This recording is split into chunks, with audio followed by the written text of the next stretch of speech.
Hello everyone, welcome to my channel. This is an educational channel. We look at a lot of different theories of everything and different aspects of mostly very obscure things that you probably wouldn't have heard of in the past and probably would never hear of unless you watch this channel. And today is video number 302 that we've done on the reciprocal system of theory from Dewey B. Larson. Mr. Larson lived in the 20th century and had his first inklings into the reciprocal system about 1930. And he was working on a different problem, a chemistry problem. He was an engineer. He was working on kind of a chemistry problem and had some epiphanies that led him to a much more important discoveries. And he kept up with it, eventually put out his two fundamental postulates that articulated the reciprocal system in about 35 words. And then through a process of deduction, he took those two fundamental postulates and applied them to the universe and came up with a theoretical universe from which he wrote many books on mostly scientific topics, but also quite a few liberal arts topics, social sciences. And unfortunately, he died back in 1990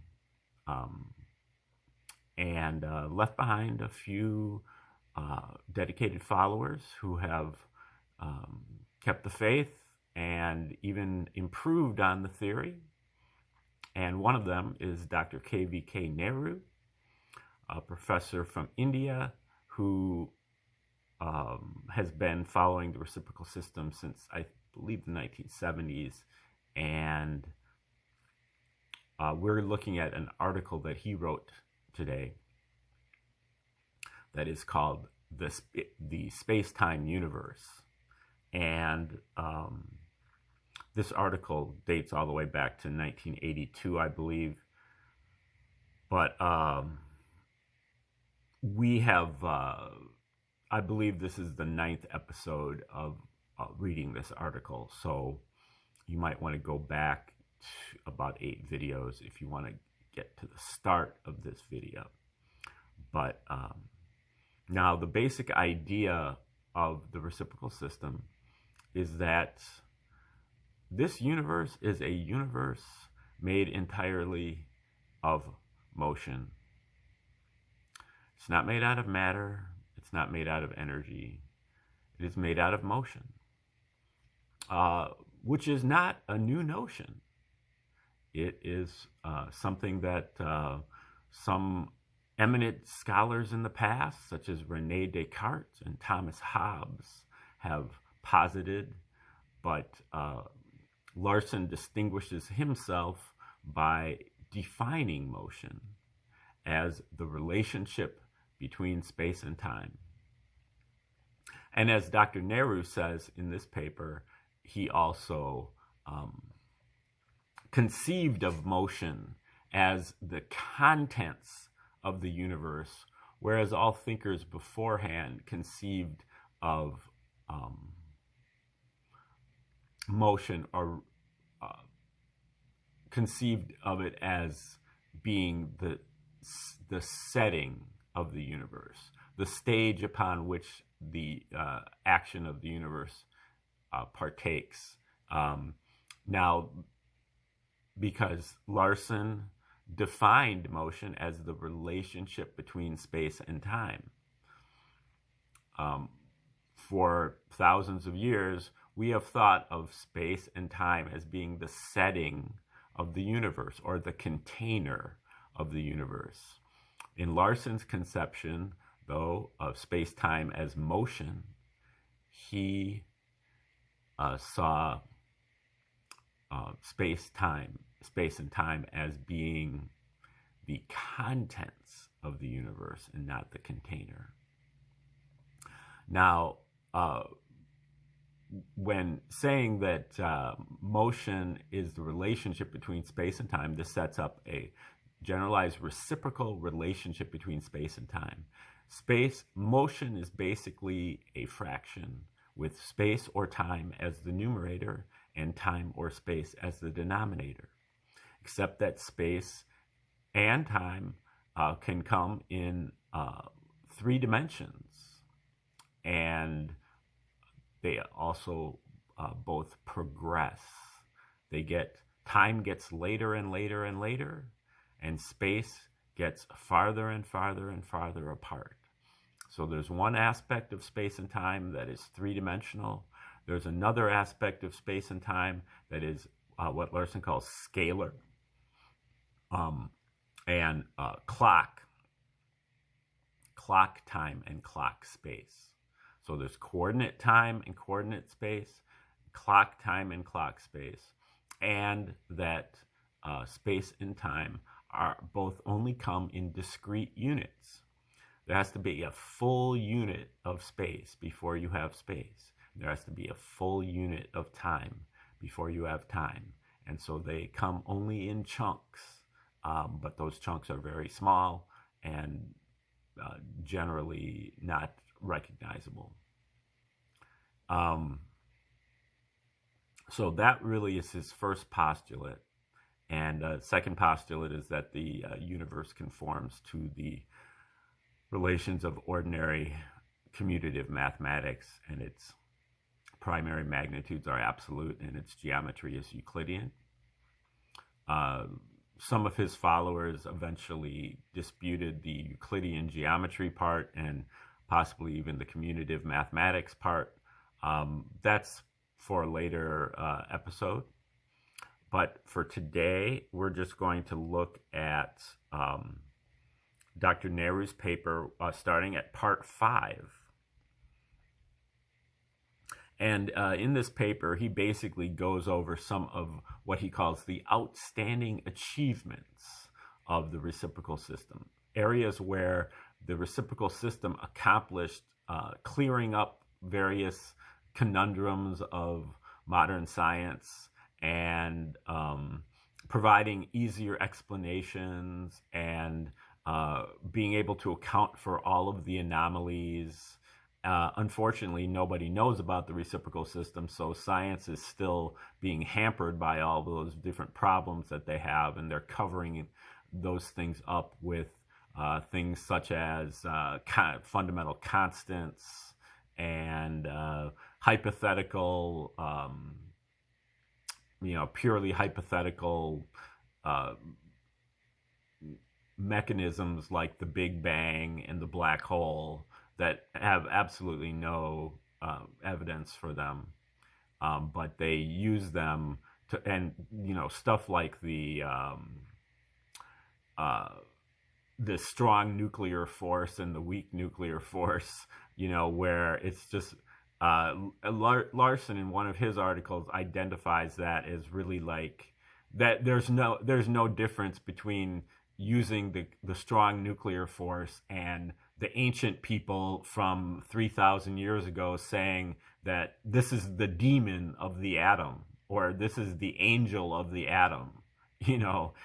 There's no difference. They're just using a more sophisticated term, but they're using it in the same way, where it covers up a patch of ignorance, and it is entirely ad hoc, and it has only one application. This strong nuclear force only applies, in this one tiny situation, and then in all other situations we have to resort to some other contrivance. Okay, so getting back to Dr. Nehru, we're going to start with part 5. In the previous parts of this article, we have endeavored to sketch the development of the reciprocal system of physical theory created by Dewey B. Larson. As it was impossible to deal with the whole of the theory, attempt has been made to present the salient features that have broad enough scope to enable the interested reader to appreciate its potentialities. And this section is called New Light on Quantum Phenomena. Since in the time region, which is the region inside the quantum of space, now remember, space and time are quantized. There is a minimum unit of time and a minimum unit of space. The time region is the region inside the 1 unit of space. If you don't have a full unit of space, then you don't have space. And if you don't have space, that means that you have time only, because the universe is made out of motion, and motion is the relationship between space and time. So it's got to be either one or the other or both. And so if you don't have space, you only have time. So Larson refers to this as the time region. So space in the time region, since in the time region only motion in time can truly exist, the appropriate reference frame that ought to be adopted for the description of the physical phenomena is the three-dimensional temporal reference frame, and not the conventional three-dimensional spatial reference frame. The origin of the conventional reference frame is at 0 speed, whereas the origin of the temporal reference frame is at 0 inverse speed, which is tantamount to infinite speed in the context of the conventional spatial frame. Okay, so he's using the reciprocal postulate here. So if you've got 0 speed, then in the conventional frame, then you would have infinite speed. That inverse of 0 is infinity. Infinite speed in the context of the conventional spatial frame. One thing I didn't mention earlier is that if you have exactly 1 unit of space in 1 unit of time, you have what Larson calls the unit speed, or the speed of light. And so in Larson's system, the speed of light is really like the neutral point of this universe, or the reference point, the origin. Whereas in the conventional science, 0 is the 0 point. So the measurements are made from 0 in the conventional legacy science system. In the reciprocal system, the measurements are made from the speed of light. And that also means that half of the universe is actually moving faster than the speed of light, where half the universe is moving slower than the speed of light. In the conventional system, this faster than speed of light speeds do not exist, according to Einstein. So that sets up a whole new set of paradigms. So consequently, the location pertaining to the temporal reference frame is found not localized in the conventional reference frame, and vice versa, not localized. So that means it is isotropic coming from every direction. And you might also say, yeah, from every direction, or no direction in particular. That is a hallmark of what Larson calls scalar motion. Scalar motion is a motion that has a magnitude, but it has no particular direction. And you can envision that scalar motion using a balloon with dots on it. You blow the balloon up, all the dots are moving away from each other, but in no specific direction. This is similar to this concept of non-locality, which is a core uh, you know, uh, core aspect of the reciprocal system. This is the origin of the non-locality characteristic so perplexing in the quantum phenomena. The reciprocal relation, or the inverse relation between these two types of reference frames, also explains why a localizable particle in the context of a spatial reference frame needs to be regarded as an endless repetition, namely as a wave in the context of the temporal reference frame. So why a localizable particle in the context of a spatial reference system needs to be regarded as an endless repetition, namely as a wave in the context of the temporal reference frame. This insight resolves the vexed problem of the wave-particle duality. There are yet unforeseen insights brought to light by the reciprocal system. In the outside region, that is, in the context of the three-dimensional spatial reference frame, speed equals space over time, and speed is directional or vectorial. However, in the inside region, that is, the time region, inverse speed, meaning time over space, is the quantity that is directional, while speed appears scalar. This direction, of course, pertains to the realm of three-dimensional time and has nothing to do with direction in space. In the universe of motion, all physical quantities can be reduced to space-time terms.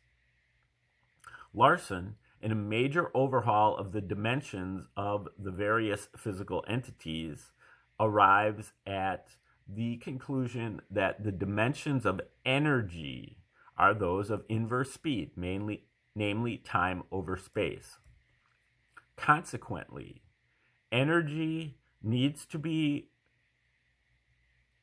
represented by complex numbers in the time region, and negative energy states are as natural in the time region as negative speeds or negative velocities are in the spatial reference frame.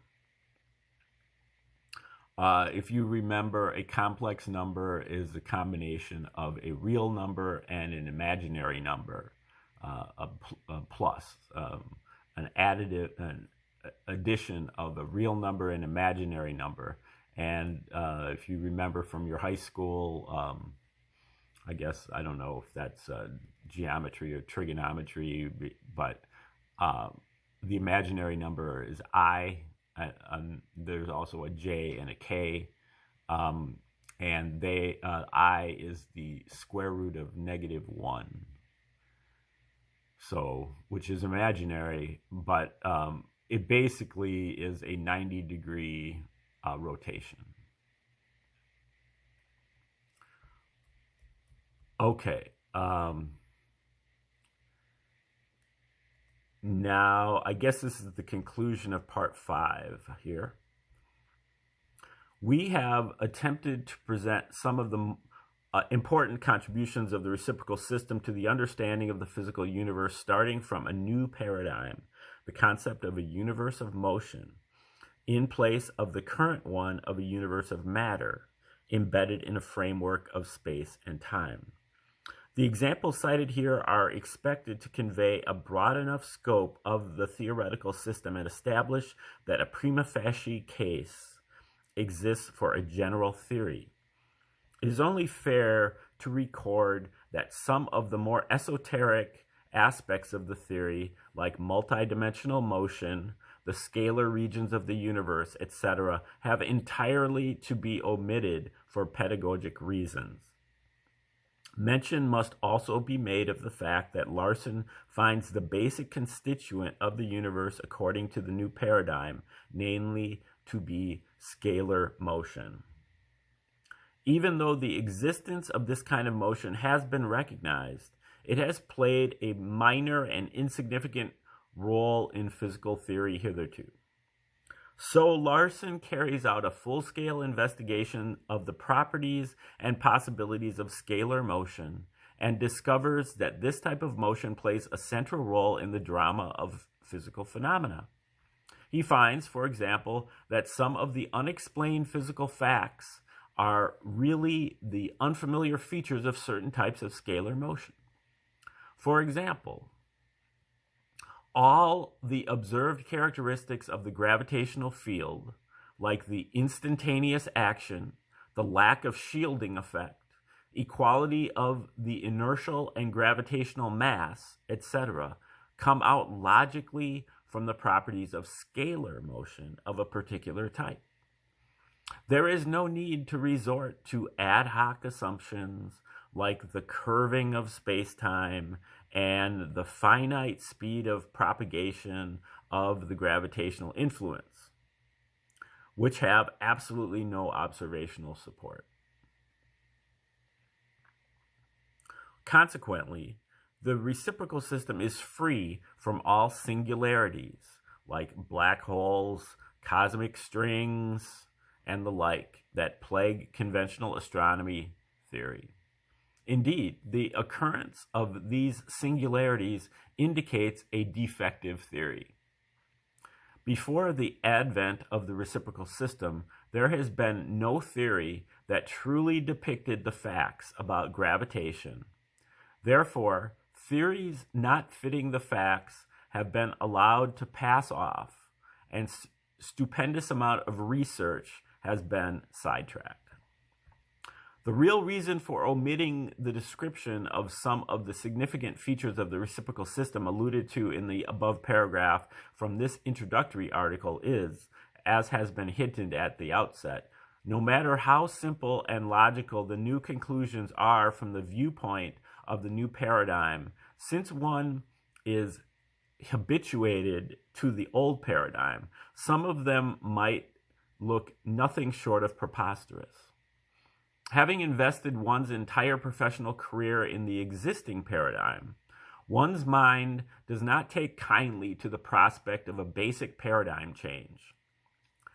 The first few contacts are the most difficult ones, as Thomas Kuhn has pointed out. And that's from Thomas Kuhn's book, The Structure of the Scientific Revolutions, which was a major work of history of science from the early 1960s, where he shows that scientists are loath to change their paradigms.